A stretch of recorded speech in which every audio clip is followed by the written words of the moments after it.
ICT functional skills, email and Outlook. Topics you need to know. Need to know about Outlook itself. Need to know how to prepare an email. How to add a signature. Putting your content into folders for a structure. And the additional features available to you. Okay, so we're just going to look at email. And we're going to use an online version of Outlook. Now, most email programs will have the features on the cover, but you need to know these for the exam. Now, one of the main things you need to do is send a message or an email. And it's very similar in most programs. I can put an email address here to who it's going to. I can copy somebody else in, like your line manager. And I can also blind carbon copy people in, so everyone won't see these email addresses.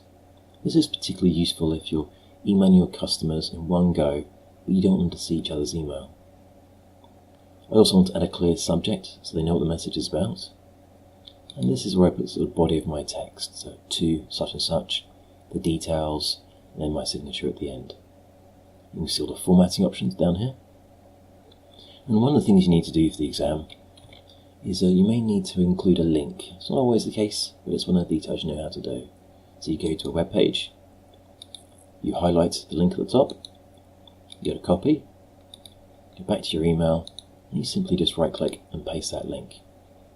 And if it doesn't turn to a link straight away, depending on the program you're using, just press space and it should turn into a link. You also need to know how to attach content, and it's normally the paperclip icon. In this instance, I can browse content from my computer and upload a file, but I could also browse my cloud locations within Microsoft. At this point, I can now send my email, or I can discard it.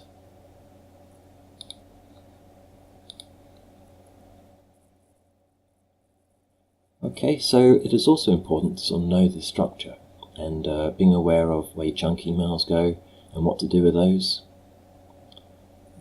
If you don't send something, do check your drafts. So if you see a number here, it's worth checking to make sure you may have thought you'd sent something, but maybe you had an interruption and it hasn't actually sent. You may want to refer back to items you've sent, things you've deleted, accidentally or otherwise. If you've got Skype, you've got conversation history. You can also set up a folder structure so you can easily organise the content you've received. It makes it easier to keep content safe from a specific company or about something like your courses. Additional features, so at the side here you can see I'm currently in an email. Most emails come with a calendar as well, so it's to do with the meetings you receive. They can see what's plotted on the calendar. Contacts or people, so you can set up individuals and their email addresses and what company they're from and their preferred name. And you can also set up groups of people to make it easier to email a specific group of people in one go. If you have got the option for online cloud storage, this is where I can manage my files. And I can also sort of set tasks myself, normally based upon the emails I've received. Via settings, just up here, you'll see other basic options I've got regards to the look and feel and the features. And if I go to full settings, you can see the other sort of email settings available.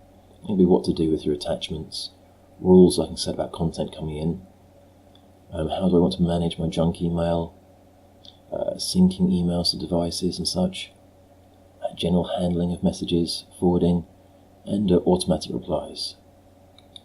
And just briefly in here, one of the things that's worth doing is setting up a signature, and it's being aware of this, and it saves you time and also adds professionalism.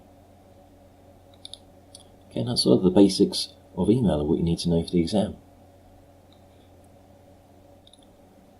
Practice task: open Outlook or an alternative cloud email program and find out as much about what we covered as you can.